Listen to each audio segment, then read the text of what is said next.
नमस्कार दोस्तों, मैं Dharmendra Verma online study with DK में आपका बहुत बहुत स्वागत करता हूं। आज हम बात करने वाले दोस्तों शिशुअवस्था, बाल्यावस्था और किशोरावस्था से संबंधित 90 अति महत्वपूर्ण प्रश्नों के बारे में। दोस्तों सभी के सभी मोस्ट इंपॉर्टेंट प्रश्न हैं। सभी प्रश्न आपको इन तीनों अवस्थाओं से ही मिलेंगे, तो स्किप मत कीजिएगा, पूरा देखिएगा। यहाँ वीडियो सभी टेट और सीटेट एग्जामों के लिए है। सभी टेट और सीटेट एग्जाम में किशोरावस्था, बाल्यावस्था और शिशुअवस्था से प्रश्न पूछे जाते हैं, तो उसी को देखते हुए यहाँ पर सभी प्रश्नों को लिया गया है। तो 90 प्रश्नों को छाटा गया है, जो कि सभी के सभी इंपॉर्टेंट है। तो स्किप मत कीजिएगा, पूरा देखिएगा और अंत में हमें जरूर बताइएगा कि आज का वीडियो आपको कैसा लगा। और यहाँ पर दोस्तों मैं आपको बताना चाहूँगा, यदि आपको इसकी PDF चाहिए तो आप हमारे ऐप्स टेट सक्सेस के माध्यम से प्राप्त कर सकते हैं। यदि आपको उसमें नहीं मिल रही तो आप कमेंट्स के माध्यम से पूछ सकते हैं कि सर यहाँ PDF कहाँ उपलब्ध हो जाएगी। वहाँ पर बहुत सारे विकल्प आपको देखने को मिलेंगे। ढूंढने में आपको यदि परेशानी हो रही है तो आप कमेंट्स के माध्यम से पूछ सकते हैं, तो वहाँ पर मैं आपको आसान भाषा में समझा दूंगा। तो चलिए शुरू करते हैं। आज का पहला प्रश्न है, समूह बनाने की प्रवृत्ति पाई जाती है, तो ये उत्तर बाल्यावस्था में पाई जाती है। यहाँ पर यदि चारों विकल्पों में बाल्यावस्था भी दे दे तो वहाँ पर बाल्यावस्था भी राइट आंसर होगा। यदि उत्तर बाल्यावस्था दे तो आपको उत्तर बाल्यावस्था पर टिक करना है, और यदि बाल्यावस्था ही दे तो वहाँ पर बाल्यावस्था भी हमारा राइट आंसर हो जाएगा। चलिए अगला प्रश्न है, खिलौने की आयु किसे कहते हैं, तो ये शिशुअवस्था को कहते हैं। इसकी जो आयु होती है वो जन्म से लेकर 5 वर्ष तक की होती है, और जो बच्चा होता है वो इसी समय खिलौने से खेलता है, और इसे ही खिलौने की आयु कहते हैं, शिशुअवस्था को। उसके बाद खेल की आयु किसे कहते हैं, तो वो बाल्यावस्था को कहते हैं। शिशुअवस्था के बाद कौन सी अवस्था आती है, बाल्यावस्था आती है, जो कि 6 से 12 वर्ष तक की होती है, और उसमें खिलौनों को छोड़कर जो बच्चा है वो खेल की तरफ बढ़ता है और खेल को खेलने लगता है। तो खेल की आयु किसे कहते हैं, बाल्यावस्था को कहते हैं। दूसरों पर निर्भरता किस अवस्था का गुण है, तो यह है शिशुअवस्था का। इसमें बच्चे को ये नहीं पता होता है कि उसको क्या करना है क्या नहीं करना है, तो वो दूसरों पर निर्भर रहता है। तो यहाँ गुण किसका है, तो ये शिशुअवस्था का है। शिशुअवस्था की अवधि कितनी होती है, मैंने अभी आपको बताया, जन्म से 5 वर्ष तक की अवधि शिशुअवस्था की होती है। और दूध के दांतों की कितनी संख्या होती है, इसके बारे में पहले ही बता चुका हूँ, 20 होती है दूध के दांतों की संख्या। 20वीं शताब्दी को बालक की शताब्दी किसने कहा है, तो ये क्रो ने कहा है। जितने भी दोस्तों यहाँ पर कथन है या फिर किसने कहा, ये सभी इंपॉर्टेंट है, इनको आपको याद कर लेना है। काम प्रवृत्ति की न्यूनता होती है किस अवस्था में होती है, तो ये बाल्यावस्था में होती है, क्योंकि इस समय बच्चा सारा टाइम खेल में ही निकाल देता है। इस कारण काम प्रवृत्ति की न्यूनता बाल्यावस्था में होती है। जीवन के प्रथम 2 वर्षों में बालक अपने भावी जीवन का शिलान्यास करता है। यहाँ किसने कहा, तो याद रखिएगा यहाँ स्टेन द्वारा कहा गया। बाल्यावस्था का समय मैं आपको पहले ही बता चुका हूँ, 6 से 12 वर्ष तक का होता है। किस अवस्था को मानव जीवन का स्वर्णिम समय कहा गया है, तो ये बाल्यावस्था को कहा गया है। इस टाइप के दोस्तों 2 प्रश्न पूछे जाते हैं। प्रश्न में आए कि मानव जीवन का स्वर्णिम समय किस अवस्था को कहा गया है, तो वो है बाल्यावस्था। और यदि प्रश्न में पूछा जाता है कि किस अवस्था को सीखने का स्वर्णकाल कहा जाता है, तो वो शिशुअवस्था को कहा जाता है। याद रखिएगा, मानव जीवन का स्वर्णिम समय के बारे में पूछा जाए तो बाल्यावस्था है, और यहाँ पर सीखने का स्वर्णकाल किस अवस्था को कहते हैं, तो वो है शिशुअवस्था। इन दोनों प्रश्नों आपको ध्यान में रखना है। चलिए अगला प्रश्न है, संग्रह करने की प्रवृत्ति होती है, तो ये बाल्यावस्था में होती है। संग्रह करने की प्रवृत्ति, जो बच्चे के पास खिलौने होते हैं या फिर और कौन सी सामग्री होती है, उनको संग्रह करने की जो प्रवृत्ति होती है वो बाल्यावस्था में होती है। सीखने का अनोखा काल कहा जाता है, तो ये शिशुअवस्था को कहा जाता है। सीखने का अनोखा काल, यहाँ अवस्था ऐसी होती है, इसमें बच्चे को जो भी सिखाना होता है बच्चा इसमें शीघ्रता से सीख लेता है शिशुअवस्था काल में। जीवन का अनोखा काल कहा जाता है, तो ये बाल्यावस्था काल को कहा जाता है। यहाँ पर दोनों प्रश्नों को आपको ध्यान से देखना है। सीखने का अनोखा काल पूछा जाए तो शिशुअवस्था है, और जीवन का अनोखा काल पूछा जाए तो वो बाल्य अवस्था है। गिरोह या फिर गैंग वाली अवस्था कहा जाता है, कौन सी अवस्था को कहा जाता है, तो ये बाल्य अवस्था को कहा जाता है। गिरोह या फिर गैंग वाली अवस्था, इस अवस्था में जो बालक होता है वो गैंग या फिर समूह में रहता है बाल्य अवस्था में। तो याद रखिएगा, इन प्रश्नों को सभी के सभी इंपॉर्टेंट प्रश्न हैं। नैतिकता का अभाव किस अवस्था में होता है, तो ये शिशुअवस्था में होता है। आपने देखा होगा कि यदि कोई व्यक्ति या फिर अपरिचित व्यक्ति घर में आता है तो बच्चे रोने लगता है, या फिर अपनी माँ की गोद में यदि किसी दूसरे बच्चे को बैठता देख बच्चा रोने लगता है, वो माँ की गोद में किसी बच्चे को नहीं बैठने देता है। वो किसके कारण होता है, वो नैतिकता के अभाव के कारण होता है। और ये कौन सी अवस्था में होता है, तो शिशुअवस्था में होता है। तो इस बात का ध्यान आपको रखना है। बालक का मस्तिष्क कोरा स्लेट होता है। यहाँ पर मैं आपको देखिए यहाँ पर बता देता हूँ आपको 19, 20 18, 19, 20 और 21 इन 3 प्रश्नों को ध्यान से पढ़ लेना है, मस्तिष्क में बिठा लेना है, क्योंकि कन्फ्यूजन करने वाले प्रश्न अधिकतर पूछे जाते हैं। बालक का मस्तिष्क कोरा स्लेट होता है, बालक का मस्तिष्क कोरा कागज होता है और बालक का मन कोरा कागज होता है। ये तीनों किसके कथन है? तीनों ही अलग अलग वैज्ञानिक के कथन है। आप यहाँ पर देख सकते हैं, बालक का मस्तिष्क कोरा स्लेट होता है, यहाँ कथन प्लेटो का है। बालक का मस्तिष्क कोरा कागज होता है, यहाँ जॉन लॉक का है। बालक का मन कोरा कागज होता है, ये किसका कथन है? तो ये रूसो का कथन है। तो यहाँ पर स्लेट से आप प्लेटो को याद कर सकते हैं। मस्तिष्क कोरा स्लेट होता है बालक का, यहाँ कथन प्लेटो का है। तो यहाँ पर स्लेट और प्लेटो में ज़्यादा अंतर नहीं है, तो यहाँ पर इस तरीके से आप इसको याद कर सकते हैं। बालक का मस्तिष्क कोरा कागज है, यहाँ किसका कथन है? तो याद रखिएगा ये लोक का कथन है। और बालक का मन कोरा कागज होता है, यह कथन रूसो का है। तो इन तीनों प्रश्नों को आपको अच्छे से याद कर लेना है। और इसकी पीडीएफ चाहिए तो हमने आपको बता दिया, हमारे ऐप्स के माध्यम से आपको यहाँ पीडीएफ आपको उपलब्ध जल्द ही हो जाएगी। तो यहाँ पर अगला प्रश्न है, बाल्यावस्था को जीवन का अनोखा काल किसने कहा है? तो ये कार्ल एंड ब्रूस ने कहा है बाल्यावस्था को जीवन का अनोखा काल। बालक जो कुछ भी बनना होता है प्रारंभ के 5 वर्षों में बन जाता है, यहाँ किसने कहा? मोस्ट इंपॉर्टेंट प्रश्न है, तो यहाँ फ्रायड द्वारा कहा गया। 3 से 6 वर्ष की अवस्था अर्ध स्वप्न की अवस्था होती है, यहाँ किसने कहा? तो याद रखिएगा ये थॉर्नडाइक द्वारा कहा गया।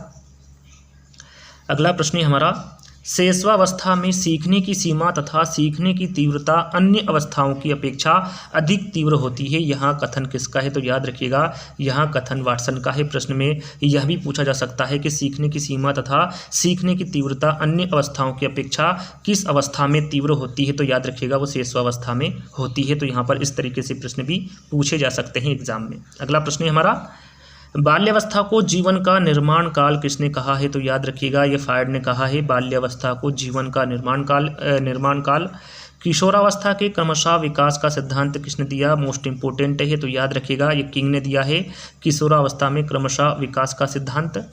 किशोरावस्था में किशोर वर्तमान की शक्ति और भावी जीवन की आशा का परिवर्तन काल है, यहाँ किसके द्वारा कहा गया? तो ये क्रो एंड क्रो के द्वारा कहा गया। कुछ प्रश्न मैंने रिपीटेड भी रखे हैं लास्ट में, तो सभी प्रश्नों को आपको ध्यान से रखना है, क्योंकि कोई सा भी प्रश्न आपको आगे देखने को मिल जाएगा जिसके बारे में आपसे पूछ सकता हूँ। तो यहाँ पर 28वां प्रश्न है, संवेगात्मक विकास का अनोखा काल अवस्था को किसने कहा है? तो ये कार्ल एंड ब्रूस ने कहा है संवेगात्मक विकास को अनोखा काल। तो इन सभी प्रश्नों को आपको ध्यान से देखना है। सुस्ती की अवस्था और गंदी आयु की अवस्था बाल्य अवस्था होती है, याद रखिएगा इन दोनों प्रश्नों को इंपोर्टेंट है।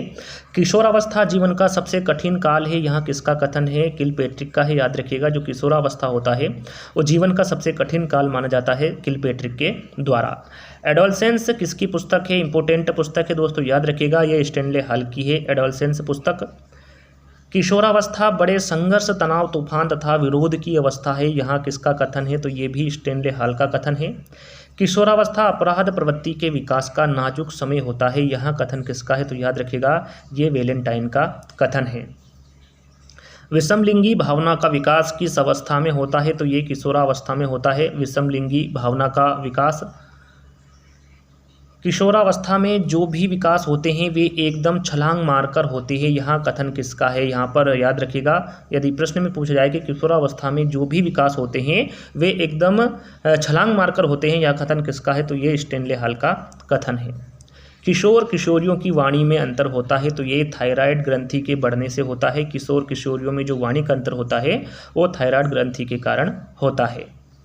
बालक के हाथ पैर प्रारंभिक शिक्षा है, यहाँ किसका मत है? इंपोर्टेंट है, तो ये रूसो का मत है। लड़कियों में ग्रंथि पाई जाती है, ये दोनों ही इंपोर्टेंट प्रश्न है। लड़कियों में कौन सी ग्रंथि पाई जाती है, लड़कों में कौन सी ग्रंथि पाई जाती है? तो लड़कियों में ग्रंथि के बारे में पूछा जाए तो उनमें इलेक्ट्रा ग्रंथि पाई जाती है, और लड़कों में जो ग्रंथि पाई जाती है वो ओडिपस ग्रंथि पाई जाती है, जो कि आप देख सकते हैं। इसके बारे में दोस्तों मैं पहले ही बता चुका हूं कि नवजात शिशु में जो हड्डियों की संख्या होती है वो 270 होती है, और नॉर्मल व्यक्ति में कितनी होती है? 206 हड्डियां होती है। दोहराने की प्रवृत्ति पाई जाती है, तो ये शैशवावस्था में पाई जाती है। आपने देखा होगा कि यदि जो बच्चे के मम्मी पापा होते हैं, माँ बाप होते हैं, यदि वो मम्मा पापा वगैरह बोलते हैं तो बच्चा भी उसी को दोहराता है, तो वो कौन सी अवस्था में होता है? वो शैशवावस्था में होता है। निरुद्देश्य भ्रमण की प्रवृत्ति होती है, तो ये बाल्यावस्था में होती है। निरुद्देश्य निरुद्देश्य भ्रमण का मतलब होता है बिना काम के भ्रमण करना। आपने देखा होगा जो बाल्यावस्था में जब बच्चा होता है तो वो एक गली से दूसरी गली को घूमता रहता है, दौड़ता रहता है, तो वो निरुद्देश्य भ्रमण कहलाता है और ऐसी प्रवृत्ति बाल्यावस्था में ही पाई जाती है। तो याद रखिएगा, निरुद्देश्य भ्रमण की प्रवृत्ति बाल्यावस्था में पाई जाती है। मनोवैज्ञानिक फ्रायड ने स्वप्रेम की भावना नार्सिज्म किस अवस्था के लिए कहा है? तो याद रखिएगा, ये सेस्वावस्था के लिए कहा है फ्रायड ने। नायकों की पूजा संबंधित है, तो याद रखिएगा ये किशोरावस्था से संबंधित है, नायकों की पूजा। सेस्वावस्था में पूर्ण मस्तिष्क का विकास कितना प्रतिशत हो जाता है? तो ये सेस्वावस्था में जो पूर्ण मस्तिष्क का विकास होता है वो 90% हो जाता है। व्यवसाय चुनने में समस्या किस अवस्था में होती है? सॉरी, चुनना लिखा हुआ है। व्यवसाय चुनने में समस्या किस अवस्था में होती है? तो याद रखिएगा यह किशोरावस्था में होती है। शारीरिक विकास किस अवस्था में सबसे ज़्यादा होता है? तो ये सेस्वावस्था में होता है। शैक्षिक दृष्टि से बाल विकास की अवस्थाएं हैं, तो यहाँ पर शैक्षिक दृष्टि से जो बाल विकास की अवस्थाएं हैं वो किशोरावस्था है, बाल्यावस्था है और सेस्वावस्था, ये तीनों ही शैक्षिक दृष्टि से बाल विकास की अवस्थाएं हैं। किस अवस्था में व्यवहार मूल प्रवृत्तियों पर आधारित होता है? तो याद रखिएगा ये सेस्वावस्था में व्यवहार मूल प्रवृत्तियों पर आधारित होता है। सेस्वावस्था सीखने का आदर्श काल है, यहाँ कथन किसका है? तो ये वैलेंटाइन का है। याद रखिएगा, सेस्वावस्था सीखने का आदर्श काल है, यहाँ कथन वैलेंटाइन का है। चलिए अगला प्रश्न है, कार्ल सेनिक ने उत्तर बाल्यावस्था का समय बताया है। यदि प्रश्न में पूछा जाए कि कार्ल सेनिक ने उत्तर बाल्यावस्था का समय कितना बताया है, तो इन्होंने 9 से 12 वर्ष का समय बताया है उत्तर बाल्यावस्था का। किशोरावस्था सेस्वावस्था की पुनरावृत्ति है, यह कथन किसका है? इम्पोर्टेंट है, तो यहाँ कथन रास का है। किशोर को निर्णय लेने का कोई अनुभव नहीं होता है, यहाँ कथन किसका है? तो ये स्किनर का है। मैंने आपको पहले बताया था किशोरावस्था में जो बच्चा होता है उसको निर्णय लेने का कोई अनुभव नहीं होता है, और यहाँ पर पूछा गया है कि यहाँ कथन किसका है? तो ये स्किनर का है। बुद्धि का अधिकतम विकास होता है, तो ये किशोरावस्था में होता है। विद्रोह की भावना संबंधित है, तो ये भी किशोरावस्था से ही। यदि प्रश्न में पूर्व किशोरावस्था पूछा जाए तो आपको पूर्व किशोरावस्था पर टिक करना है, और यदि डायरेक्ट किशोरावस्था आए तो वो भी हमारा आंसर सही होगा। किस अवस्था के प्रारंभिक वर्षों में सामाजिक भावना का अभाव रहता है? तो ये सेस्वावस्था में सामाजिक भावना का अभाव रहता है। प्राथमिक विद्यालय आयु किस अवस्था को कहा जाता है? तो ये किशोरावस्था को कहा जाता है, प्राथमिक विद्यालय की आयु। किस मनोवैज्ञानिक ने बाल्यावस्था को मिथ्या परिपक्वता का काल कहा है? इंपोर्टेंट प्रश्न है, तो ये रास ने कहा है बाल्यावस्था को मिथ्या परिपक्वता का काल। आत्म प्रेम की अवस्था किस अवस्था को कहा गया है? तो ये कहा गया है सेस्वावस्था को। अजीबो गरीब की अवस्था किस अवस्था को कहा जाता है? तो ये सेस्वावस्था को कहा जाता है। इस अवस्था में बच्चा अजीबो गरीब हरकत करता है और इसी अवस्था को सेस्वावस्था कहते हैं। बालकों का सर्वाधिक शारीरिक विकास किस अवस्था में होता है? तो ये सेस्वावस्था में होता है, बालकों का सर्वाधिक शारीरिक विकास। सेस्वावस्था को खतरनाक या फिर अपीली काल किसने कहा है? इंपोर्टेंट है, एग्जाम में पूछा जाता है, तो याद रखिएगा ये हरलोक ने कहा है सेस्वावस्था को खतरनाक या फिर अपीली काल। 5 वर्ष तक की अवस्था मस्तिष्क के लिए बहुत ग्रहणशील होती है, यहाँ किसने कहा है? तो याद रखिएगा ये न्यूनमैन ने कहा है। 2 वर्ष तक की उम्र तक बालक में सभी संवेगों का विकास हो जाता है, यहाँ किसने कहा है? तो ये ब्रिजेस द्वारा कहा गया है। बाल्यावस्था को प्रतिद्वंदात्मक समाजीकरण का काल किसने कहा है? तो ये किलपेट्रिक ने कहा है। वैचारिक अवस्था का काल किसे माना जाता है? तो याद रखिएगा ये बाल्यावस्था को माना जाता है। प्रश्न में पूछा जाएगा कि वैचारिक अवस्था का काल किसे माना गया है, तो वो बाल्यावस्था को माना गया है। किसके अनुसार किशोरावस्था अपराध प्रवृत्ति के विकास का नाजुक समय है? तो ये वैलेंटाइन के अनुसार किशोरावस्था अपराध प्रवृत्ति के विकास का नाजुक समय होता है। शिक्षा की दृष्टि से महत्वपूर्ण काल किस अवस्था को माना जाता है? तो यहाँ पर शिक्षा की दृष्टि से पूछा गया है, तो बाल्यावस्था काल शिक्षा की दृष्टि से महत्वपूर्ण काल माना जाता है। किसके अनुसार किशोर ही वर्तमान की शक्ति एवं भावी आशा को प्रस्तुत करता है? तो ये क्रो एंड क्रो के अनुसार किशोर ही वर्तमान की शक्ति एवं भावी आशा को प्रस्तुत करता है। कौन सी अवस्था में बालक में सृजनशीलता के गुण पाए जाते हैं? तो याद रखिएगा ये बाल्यावस्था में बालक में सृजनशीलता के गुण पाए जाते हैं। वृद्धि का स्वर्णिम काल किसे कहा जाता है? यहाँ पर मैं पहले ही बता चुका हूँ इसके बारे में कि वृद्धि का स्वर्णिम काल बाल्यावस्था को कहा जाता है। चहुमुखी विकास किस अवस्था में होता है? तो ये किशोरावस्था में होता है चहुमुखी विकास। ऐसा शायद ही कोई खेल हो जिसे 10 वर्ष के बालक ना खेलते हो। यहाँ कथन किसका है? तो ये स्ट्रिंग का कथन है। प्रत्यक्ष चिंतन की अवस्था कौन सी होती है? तो याद रखिएगा ये बाल्य अवस्था होती है। प्रत्यक्ष चिंतन की अवस्था पूछे तो बाल्य अवस्था होती है, और अमूर्त चिंतन की अवस्था पूछे तो वो किशोरावस्था होती है। तो याद रखिएगा प्रत्यक्ष चिंतन की अवस्था बाल्य अवस्था होती है और अमूर्त चिंतन की अवस्था किशोरावस्था होती है। बालक में सबसे कम कामुकता किस अवस्था में पाई जाती है? तो ये बाल्य अवस्था में पाई जाती है सबसे कम कामुकता।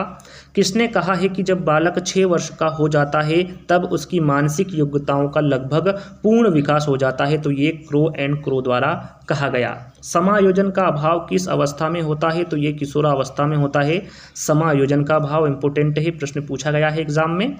स्वार्थी व स्वकेंद्रिता का भाव किस अवस्था में निहित होता है? तो ये शेषवावस्था में निहित होता है स्वार्थी व स्वकेंद्रिता का भाव। औपचारिकता शिक्षा का प्रारंभ किस अवस्था में होता है? तो ये बाल्य अवस्था में होता है औपचारिक शिक्षा का प्रारंभ।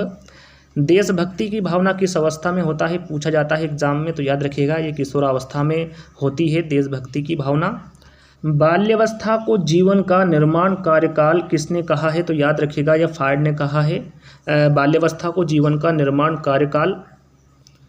पूर्व प्राथमिक विद्यालय की आयु कितने से कितने वर्ष तक की होती है? दोस्तों इंपॉर्टेंट प्रश्न है, एग्जाम में पूछा जाता है। तो याद रखिएगा 3 से 6 वर्ष तक की होती है पूर्व प्राथमिक विद्यालय की, और प्राथमिक विद्यालय की आयु पूछे तो ये 6 से 11 वर्ष तक की होती है। कहीं कहीं 12 वर्ष भी दिया होता है। यदि 6 से 11 हो तो टिक कर दीजिएगा, और 6 से 12 हो तो टिक कर दीजिएगा, दोनों एक साथ विकल्प में नहीं रहेंगे। तो जो 3 से 6 वर्ष तक की आयु है पूर्व प्राथमिक विद्यालय की आयु शेषवावस्था के अंतर्गत आती है, और प्राथमिक विद्यालय की आयु बाल्यावस्था के अंतर्गत आती है। तो इस बात का ध्यान भी आपको रखना है। किशोरावस्था का जनक किसे माना जाता है? तो याद रखिएगा ये स्टेनले हॉल को माना जाता है किशोरावस्था का जनक। किशोरावस्था को नया जन्म का काल किसने कहा? तो याद रखिएगा ये स्टेनले हॉल ने कहा है किशोरावस्था को नया जन्म का काल। परिवर्तन का काल किसने कहा है? तो ये भी स्टेनले हॉल ने ही कहा है। किशोरावस्था को जीवन का सबसे कठिन काल किसने कहा है? इंपॉर्टेंट है। तो यहाँ किशोरावस्था को जीवन का सबसे कठिन काल किलपेट्रिक द्वारा कहा गया। समस्याओं की आयु व उलझन की अवस्था होती है, तो ये किशोरावस्था होती है, इंपॉर्टेंट है, एग्जाम में पूछा गया प्रश्न है। किसके अनुसार किशोर समाज सेवा के आदर्शों का निर्माण व पोषण करते हैं? तो ये रास के अनुसार किशोर समाज सेवा के आदर्शों का निर्माण व पोषण करते हैं। तो यहीं पर हमारे जो 90 प्रश्न थे वो यहीं पर समाप्त होते हैं, जिससे कि मैंने शुरू में ही आपको बताया था 90 क्वेश्चंस मिलेंगे आपको इस वीडियो में शेषावस्था, बाल्यावस्था और किशोरावस्था से संबंधित। तो आज का वीडियो आपको कैसा लगा कमेंट से के माध्यम से जरूर बताइएगा। वीडियो अच्छा लगे तो लाइक कर दीजिएगा, अपने दोस्तों के साथ शेयर कर दीजिएगा, और अभी तक हमारे ऐप्स को यदि इंस्टॉल नहीं किया है तो लिंक आपको डिस्क्रिप्शन में मिल जाएगी, जाकर ऐप्स को इंस्टॉल कर लीजिएगा और वहाँ पर अपनी रेटिंग जरूर दे दीजिएगा। तो आज का वीडियो दोस्तों यहीं पर समाप्त करते हैं, जल्दी ही एक नई वीडियो के साथ मिलते हैं। जब तक के लिए धन्यवाद, जय हिंद।